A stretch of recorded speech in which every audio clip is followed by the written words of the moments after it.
It looks like a salad, but it's not a salad. It is a vegetable recipe that everyone loves. We are going to start with this recipe by cutting half a cabbage finely. In some countries it is known as cabbage. Tell me how they call it in your country. Once we have chopped our cabbage, we are going to transfer it to a container. Next, we are going to add 3 eggs at room temperature. And season with a teaspoon of salt. A teaspoon of black pepper. 3 cloves of garlic finely chopped.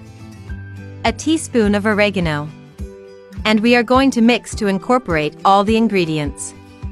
In the meantime, tell me which country or city you are looking at so we can send you a special greeting in the next video.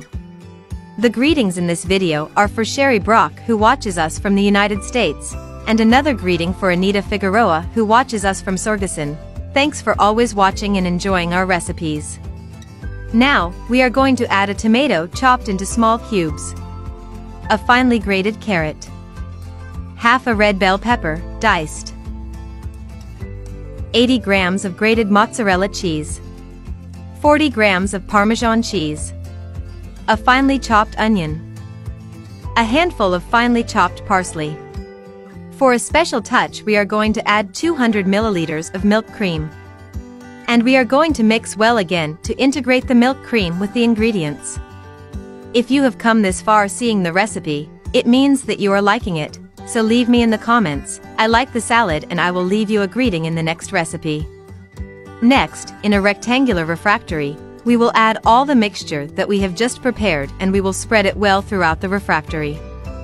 Next, we are going to add enough grated mozzarella cheese to cover the entire mixture on top. Friends, we must cover it completely with mozzarella cheese because it will give it a special touch. To finish, we will add a little dehydrated parsley on top of the cheese. We are going to take the refractory to the oven at 180 degrees Celsius for 35 minutes or until our cheese is gratin. And our recipe for today is ready. Look how delicious it is. This recipe is perfect for lunch or dinner. You can accompany it with your favorite meats or with whatever you want. I hope you liked this recipe with cabbage, although I would like you to rate it from 0 to 10 so that I know if you liked the result. If this is the first time you see one of our recipes, subscribe to our YouTube channel Gustilo's Recetas for more content. See you in the next, friends. A hug.